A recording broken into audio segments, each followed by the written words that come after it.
یو بدبخت لیور خپل ورندار وجلی ده. دا یې ولې وجلی ده؟ دغه ورندار یې څه داسې ګناه کړې وه، څه داسې خطا یې کړې وه چې دا ظالم راپاڅېدلی دی او په هغې باندې داسې د مرګ ګزارونه کړي دي چې هغه یې وجلی ده.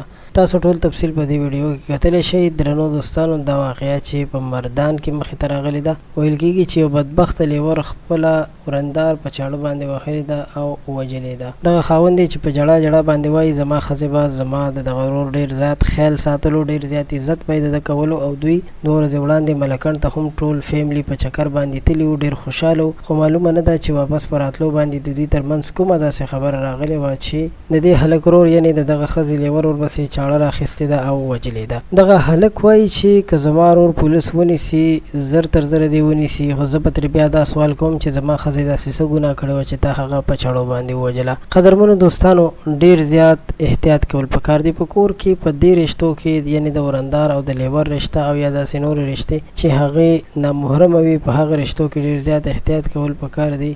تعلق دومره حد ته نه وي رسول پکار چې بیا په وړه وړه خبره باندې یو بل ته غوسه ورشي. دا هم که وکتل شي نو اوس معلومه نه ده چې د دوی ترمنځ داسې څه خبره وه چې لیور یې راپاڅېدلی دی، خپله ورندار یې وجلې. حالانکې لیور هېڅ حق نه لري چې هغه خپله ورندار ووجلي. که هغه داسې څه غلط ناروا کار کوي نو هم دې د هغې خاوند ته ووایي، خو د لیور څه مجال جوړېږي چې په خپله ورندار باندې غوزار وکړي یا یې وجني. یقینا چې دردونکې واقعه ده، افسوسناکه واقعه ده. الله تعالی ته به دعا کوو چې پاک رب مو دې له داسې حالت نه وساتي. یقینا چې داسې دردونکې او افسوسناک واقعیات شروع دي چې انسان په خپل ځان باندې ویریږي، ځکه چې نن سبا داسې شرمخان هر ځای کې پیدا شوي دي چې په وړه خبره باندې به انسان پسې چاړه راوباسي او بیا به د هغه د قتل پوره کوشش کوي.